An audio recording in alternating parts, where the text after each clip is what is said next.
Visionário Jacob Moura! E você está no Fluterando, vou aproveitar aqui que eu tô na casa de uma pessoa bem especial para perguntar um negócio.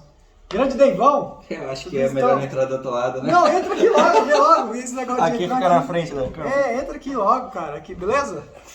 Grande Deivão, aí ó, estamos aqui aproveitando aqui essa conexão pra dar uma visitada, né, nos parceiros, faz uns 2 anos que a gente não se vê aí, né? Estamos aqui de boa. Cara, mas aproveitar aí que a gente tá junto, fazer umas perguntas. Às vezes a galera fica com dúvida. Tá tenso? Tá tudo bem, hein? Tá, tudo bem. Ó, sinta-se em casa, viu? Ai, pode deixar. Sinta-se em casa, viu? Não vou cuidar nada, não. Cara, me responde aí, tu era back-end, né? Sim. O que te fez querer mudar? Porque o back-end só vê código, de repente do nada você queria fazer tela. Por que, mano? Então, antes eu trabalhava com uma parte visual, né? Eu fazia uma parte de site e tal. Meu foco era back-end, mas eu fazia um pouco de layout. E nessa mescla, eu acabei percebendo que o back-end é muito desvalorizado, né? E o cliente, em último ponto, ele dá muito mais valor para mudança de um botão que estava quadrado para redondo do que uma regra de negócio bem arquitetada e talvez até reconstruída. Puta, verdade. E aí essa diferença de valores até financeiro o desenvolvedor front-end ele ganha um valor mais alto inicialmente do que um desenvolvedor back-end. E aí a junção disso e a facilidade de mexer com Flutter, né, de criar as coisas com Flutter, foram o que me convenceram a trocar de lado. Legal. Tá, e aí a gente se encontrou em 2018, né? Uma das primeiras coisas que a gente fez foi o clone do Nubank, né? E eu tenho uma coisa na minha cabeça. Eu acho que foi a partir daquele momento que a Nubank percebeu que ela podia migrar. Graças a gente fez um anúncio lá, né? Fizemos um clone da Nubank em 2 horas, 3 horas. E eu acho que isso chamou atenção. Já no começo de 2019 a galera já estava começando a migração. Não sei se eles viram antes, ou se a gente colaborou para isso aí, mas eu acho que a gente teve uma participação, viu? Mas cara, foi uma das primeiras coisas que a gente chegou para fazer na tela e no layout ali, fazer um clone do Nubank e tal. Mudou alguma coisa de lá para cá? Tem alguma coisa que uma visão de back-end trouxe para você melhorar na construção do layout? Porque a gente constrói qualquer tela, né? Até tava brincando, a gente vai fazer um QR Code, em vez de você baixar o plug do QR Code, a gente vai lá e constrói o QR Code, bota o câmera ali, vai tirando as fotos e vai fazendo a questão do QR Code na mão. Não baixa o plug, a gente começa, tem um drawer ali, a gente prefere fazer na mão ali, uma coisa louca. A facilidade é tão grande de deixar exatamente como você quer, que ao invés de você usar algo já feito, que talvez não fique com todos os detalhes que você quer, você tem a mesma facilidade de pegar e construir tudo do zero e conseguir ter um resultado bem mais próximo ou até idêntico ao que você quer, né? Sim, mas tu tem um segredo para desenvolver? Qual é? Aqui é assim, ó. Aqui a gente quer a verdade, pra você objetivamente, é sim ou não? Tem segredo ou qualquer um pode chegar e fazer? E se qualquer um pode chegar a fazer, qual o ponto ali? Segredo não tem segredo, tem experiência. Agora, a experiência de back-end não me ajudou na construção de layout. Quando eu comecei a mexer com Flutter, eu me senti iniciante, completamente iniciante. Eu mexia muito tempo com o desenvolvimento back-end, cheguei numa coisa que você tem árvore de widgets, eu não conseguia encaixar isso na minha cabeça, porque para mim programação não fazia parte disso. E entender isso, porque a gente escreve o layout com programação, com a mesma linguagem que a gente escreve a regra de negócio, então ter essa separação, né, essa diferença, foi uma coisa um desafio bem grande para mim, mas isso veio com a prática. Peguei, comecei a fazer as coisas sem saber fazer, pegava a coisa feita, modificava e fora a comunidade que ajudou bastante, as dúvidas que eu tinha, eu conseguia tirar as dúvidas como pessoal. E isso foi o suficiente para eu conseguir aprender como funciona. E principalmente os widgets do próprio Flutter. Se eu queria algo parecido com o widget que já existe, se o widget não faz exatamente o que eu quero, eu entro dentro dele, estudo o código de como ele funciona e refaço aquilo, só que mudando os detalhes que eu quero. Então, pera lá, tem um segredo aí. Às vezes não... A gente faz muito isso aqui, pra nós é natural. Tipo, a gente começou no passado, a gente, tipo, vamos pegar, fazer tudo com container. Esqueci scaffold, só pra treinar. Esqueci scaffold, esquecia tudo. Vamos fazer tudo com container ali só, na mão ali. Então, abrir um widget e tentar entender como ele funciona, cara, isso é um segredo. Com certeza. Porque a galera às vezes deixa passar. É no Flutter, um Rise Boot, não existe mais, né? O Elevated Boot, como é que funciona? Como ele faz seu botão ficar com aquele efeito de clique? Como é que é ali, entendeu? Então, entrar nos aplicativos já pronto e tentar ver. Isso. O código. Não digo aplicativo, porque você pegar a regra de negócio que outra pessoa escreveu, às vezes você não sabe qual que é a estrutura que ela usou, a arquitetura que ela usou, então pode ser que fique um pouco mais difícil de entender essa parte, pelo menos no momento inicial. Mas você entrar nos widgets do Flutter, que já existem, para entender como funcionam algumas partes daquela específica, por exemplo, o highlight do botão do Flutter, do Material. É o Winkle, né? Cara, primeiro quando eu descobri que era com o Winkle que fazia aquela sensação de apertar e tocar, né? A gente fazia tudo com gesto de texto, né? Ficava aquela coisa seca, né? Você só apertava bonitinha. Tom, detalhes que a gente aprendeu fuçando os aplicativos já existentes, né? Fuçando os widgets já existentes. Ninguém chegou pra nós e falou, usa o Wiki. A gente olhou ali o Rise Boot e viu que o Rise Boot utilizava e falou, ué, já tem um cara que faz isso aqui. Não precisa usar o reset button pra ter esse efeito. Eu tava até pensando, mano, será que a gente vai ter que aprender? Mas a gente um dia tem que aprender, uma coisa que eu não sei fazer na mão mesmo o Wiki ali, tipo apertar e ele fazer a animação de repreencher, mas... Isso aí é um exemplo de que às vezes o conhecimento tá ali no teu widget para você estudar e já era ali. Exato. Mas vem cá, e a animação? Tipo, a animação, quando a gente tem dois tipos, a implícita e as controladas, né? Enfim, as controladas usando o controller são mais complicadas ali, e tem as implícitas. Qual o que você usa mais ali? A controlada ou a implícita no dia a dia para fazer alguma coisa assim? Eu vejo que teu método é gambiarra, né? Você faz, vou fazer esse negócio com ele aqui, a gente vê se tá usando um puta controle ali com um animation ali e tal, quando olha o cara tá lá com animation de container, fazendo um set state, enfim.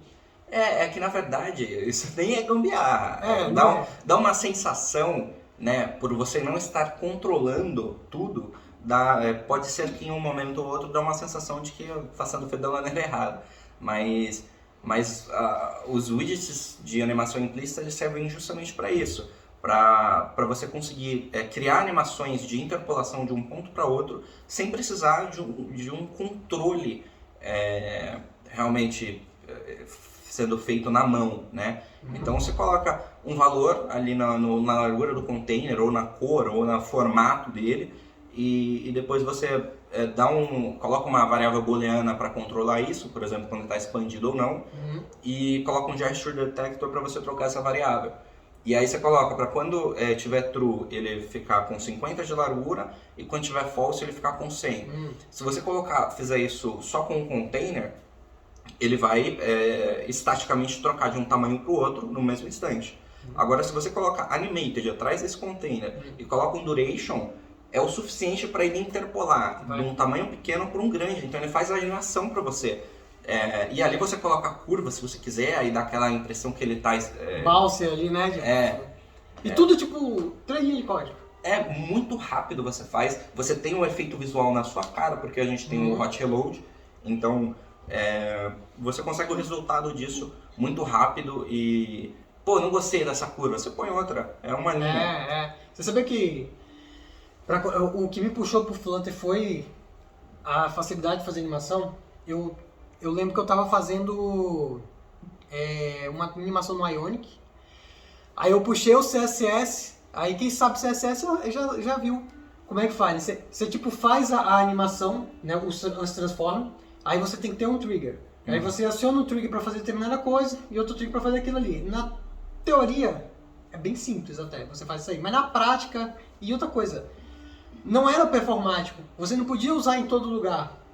Tinha muito gargalo, principalmente rodando, não sei porque no Cordova é assim, no site mesmo não era tão ruim a animação. Mas no Cordova, assim, o Ion quando eu compilava ali para o Cordova, ali o PhoneGap, ficava ruim. E aí eu precisava de outra coisa. E o maior impeditivo de eu não ir pro Flutter, eu pensava no Dart, né? Porra, tem que aprender outra linguagem e tal. Aí eu tive esse problema tão sério, e eu fui testar, ver como é que faz aqui. Mesmo, eu vi que era fácil de fazer no Dart. Eu falei, cara, vale a pena aprender uma outra linguagem só para resolver esse problema. E eu fiz a mesma resolução, e muito rápido. E, assim, em 3 semanas que eu tava tentando fazer essa animação no CSS, eu consegui fazer esse tipo 2, 3 dias. Aí eu falei, cara, vamos tentar passar esse aplicativo todo. E uma semana passei o aplicativo todo, tava demorando já meses de fazer no Ionic. Aí na hora eu pensei assim, cara, por que ninguém tá usando isso aqui? Mas foi por causa da animação. Eu pensei nisso aí, exatamente por causa das animações. A forma que é feita a animação ali, com a animate de controle ali, só que na época eu só vi implícita, eu não vi as controladas ainda. Né? Então eu botava animate de container, ou opacity, tá, pra fazer desaparecer ali, ou aparecer, mas o animate de container eu acho que é o principal, né? Só que esse Rich faz tanta coisa. E cara, quando eu botei assim dentro ali, defini uma paradinha, trocava dentro ali e ele alterava o tamanho, alterava a cor, né? Tipo, botava pra fazer um botão num container, aí depois ele diminuía e virava uma bolinha com o load ali dentro. Aí era uma união do animate de container com fade in, esqueci, o fade in widget, alguma coisa assim que faz um fade, crossfade, alguma coisa assim. Animated crossfade. Animated crossfade, assim, alguma coisa assim. Cara, isso tudo foi, pra mim foi bizarro. Eu resolvi um problema muito grande pra mim, e no Android nativo nem se fala. nem se cogita isso. Não, tu é doido. Sabe como é que era no Android nativo? Você tinha que fazer XML, quase do mesmo jeito, tinha que ter as triggers lá e você tinha que fazer inflar esse XML ali dentro e aí ir trabalhando com aquilo, né? Sendo que tem um outro problema, um porém assim muito grande no Android nativo, é que pra tu ver se a animação tá certa ou errada, tem que buildar a aplicação inteira. Hoje a gente sabe que tá diferente, mas ele tinha que buildar a aplicação inteira. Então, 2 minutos, puta, não Girava deu certo. PK. Troca pra 1 aqui, de novo, mais 1 minuto. Nossa. E no Flutter ali, o hot reload ali, eu mudava a animação, pô, tá muito rápido. Trocava ali na hora, no hot reload, 2 segundos depois, já tava ali de novo. Então a gente tinha um feedback muito rápido. Então são 2 coisas que me chamam a atenção, o feedback e a facilidade das animações. Aí eu, cara, pra mim, aprender uma nova linguagem, pra mim virou fichinha. E nem era só preconceito. Dart era a mesma coisa do JavaScript. Aí, porra. Outra coisa que dá pra adicionar, é uma terceira coisa, que é o que mais chama a atenção no Flutter, é a facilidade, que a gente falou aqui, a facilidade de construir um layout, né? Não só a animação em si, mas a facilidade de construção de qualquer formato e qualquer coisa que você quiser, com sombras, que é muito difícil em outras tecnologias. Enfim, você junta tudo isso, se torna uma arma muito grande para construir qualquer aplicação. Mas qual o caminho? Qual o caminho para você... Eu quero virar... Porque assim, a pessoa pensa, eu quero aprender eu quero aprender a animação. Estou com um déficit de aprender animação. Qual o caminho que eu tenho que seguir?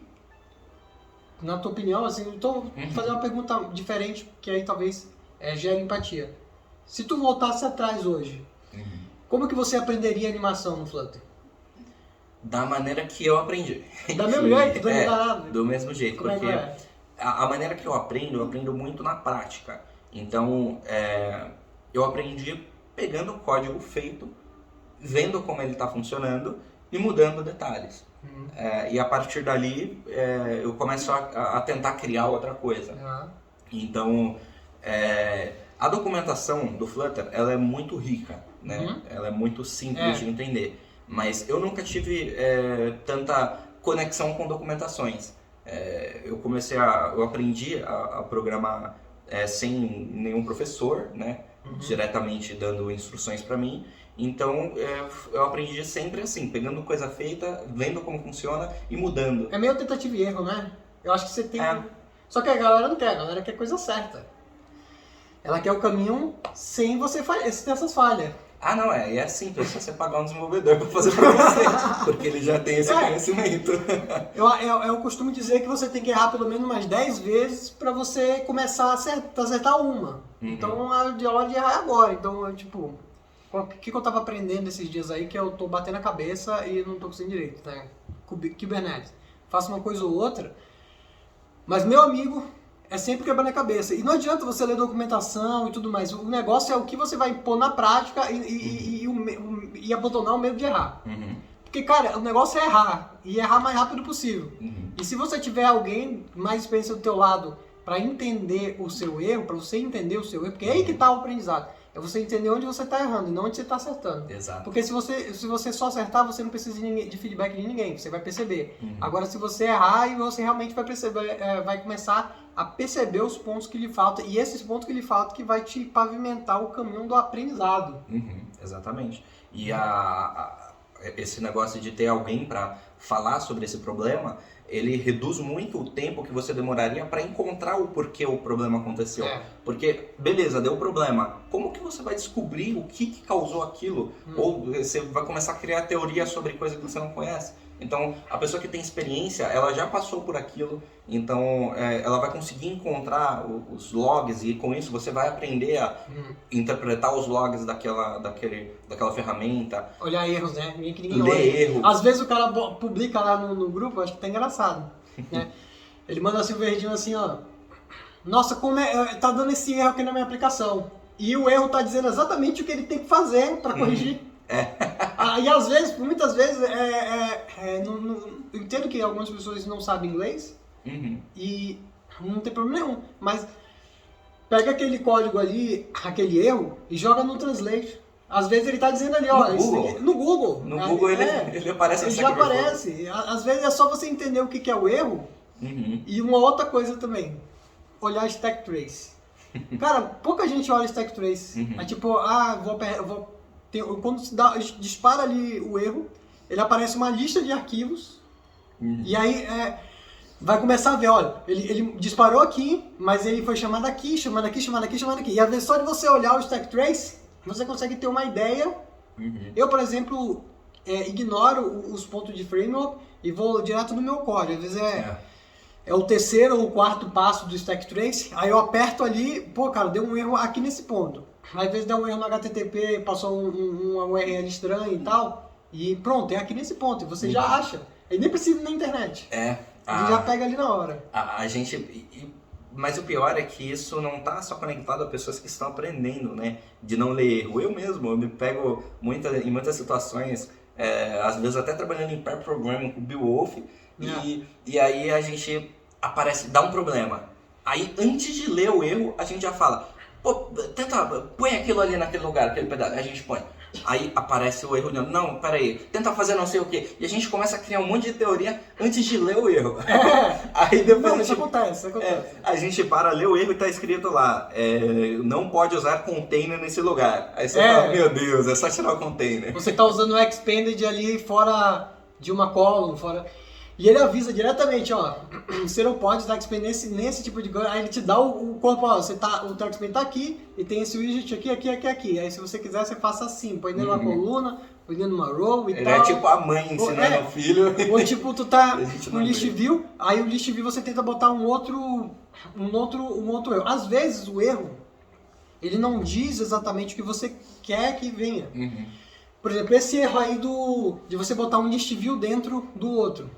Dá render flex lá.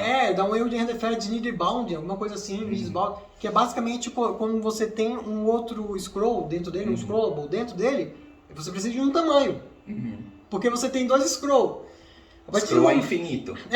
A partir do momento que você tem dois scroll, o segundo ali vai herdar tamanho de quem? Como é que ele vai saber que o que você tá subindo aqui vai subir nesse scroll aqui de baixo? Então ele dispara um asset ali dizendo o seguinte, esse scroll filho você precisa dar um tamanho. Só que ele não fala diretamente assim. Ele vai dizer que tem um erro de flex, você falou. Então, mas toda vez que você pega um render flex, está dizendo o seguinte, o que é um render flex ali? Isso é do CSS, não é do Flutter, né? É basicamente um cara que ele coordena como é o nome? A responsividade. Então ele define o tamanho que falta ali, divide, coloca ali, não dá pra você fazer responsividade, é quase óbvio até agora falando assim. Você não consegue fazer responsabilidade se você não tem um tamanho fixo. Como é que eu vou saber o tamanho do cara para me poder dizer o que ele tem que preencher? Eu não vou adivinhar? Então ele dispara esse erro. E tá escrito ali embaixo, mas a gente passa batido. É difícil. E é um ponto bem importante essa parte da responsividade. O pessoal trata com simplicidade, mas é uma coisa muito complexa. Responsividade não é apenas, por exemplo, utilizar tamanhos fixos ou colocar tudo baseado no tamanho da tela, por exemplo.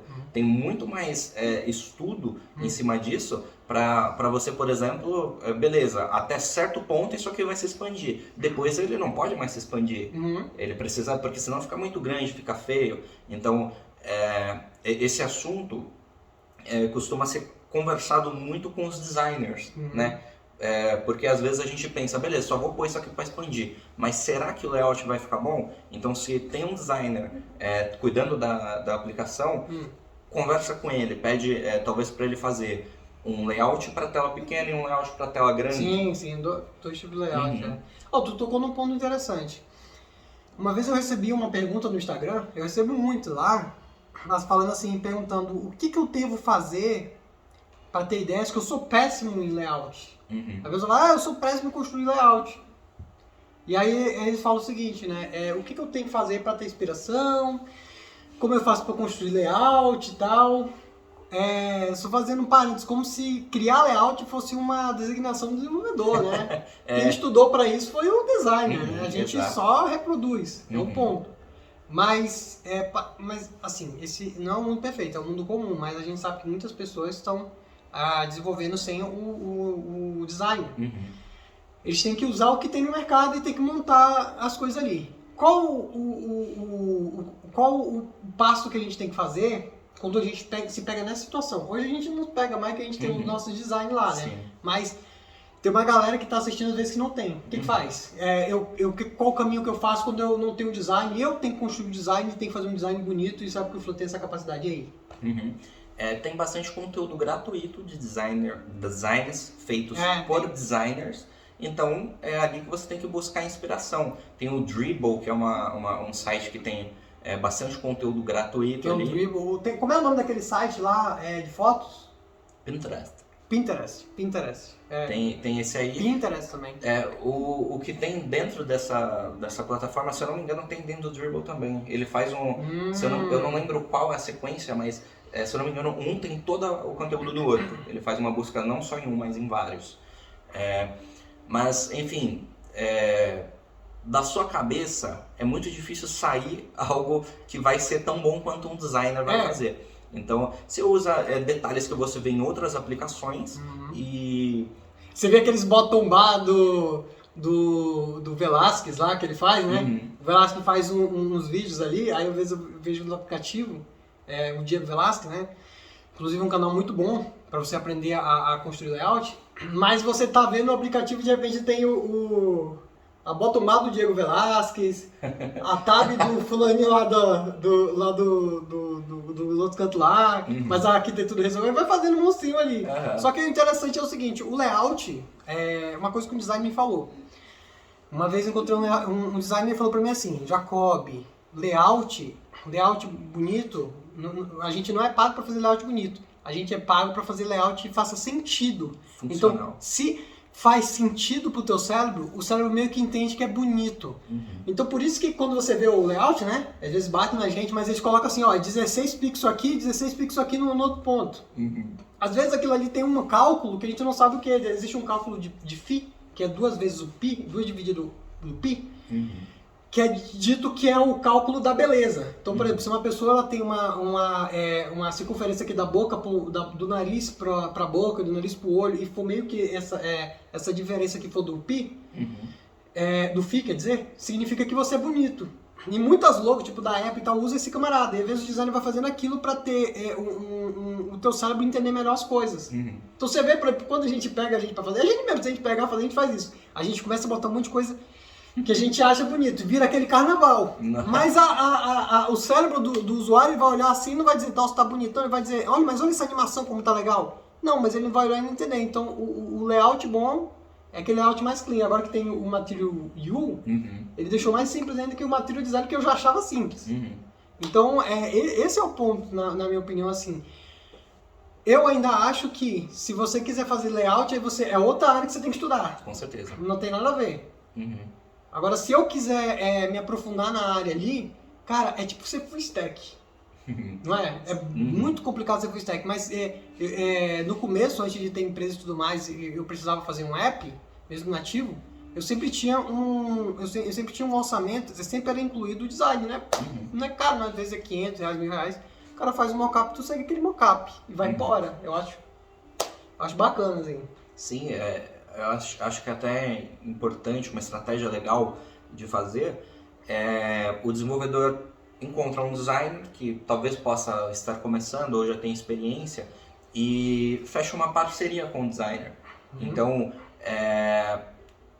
o produto final desenvolvido, ele vai ter muito mais qualidade, porque ele vai ter um designer cuidando da parte de UI e UX, né? User Experience, que é a coisa mais importante hoje nos aplicativos, porque se você abrir a Play Store lá, você tem uma porção de aplicativos lá, um monte.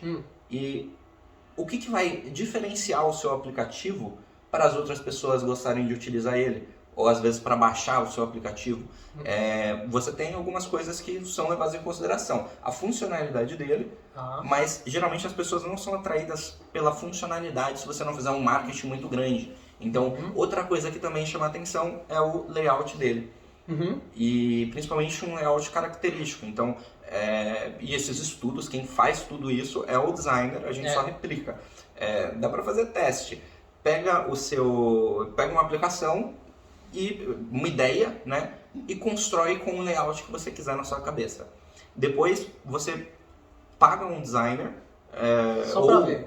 Ou paga ou pega um design, um UX que está aprendendo também, porque você vai dar uma diferença. E pede para ele fazer o layout daquilo como que vai ficar. Você vai ver que vai ficar outra coisa. Você vai olhar o que o cara fez e o que você fez, mesmo que você veja o seu e fale, nossa, ficou sensacional, beleza. Depois que você vê o que o cara fizer, é outra coisa. Você vai falar, meu Deus, o que eu fiz é uma bosta. Isso aqui eu vou jogar fora. E aí quando você for ver, eu tô falando, mas eu não consigo fazer. De dizer o seguinte, de perceber os pontos em que o cérebro vai fazer sentido para determinada coisa na tela. Tipo, um banner ele tá aqui, mas ele não tá aqui só por tá. Tem um motivo que ele leva para outro, que papapá, e essa é uma coisa que eu nem entendo. Eu só sei que o design falou que é assim, eu acredito. Porque você tem que olhar o layout e ele fazer sentido. Tá, vamos ser justos. A gente pega uns layouts às vezes, que puta merda, né, mano? Também tem uns que às vezes a gente faz acontecer. Existe uma palavra que eu falo, nunca diz não pro seu design, mas é um layout que a gente não concorda. Mas o princípio de tudo não é a nossa função, né? É a função de outra vertente. Legal, cara. Pô, cara, brigadão aí pelas palavras aí. Caraca, passou meia hora, viu? Nossa! Você viu? Muito louco aí. Caramba! Obrigado aí pelas palavras e... Vamos ver se a gente se encontra mais agora, né? Acabando essa pandemia, vamos ver, né? Tomara que acabe logo. É isso aí. Beleza? Um abraço pra você também aí. Até mais. Galera.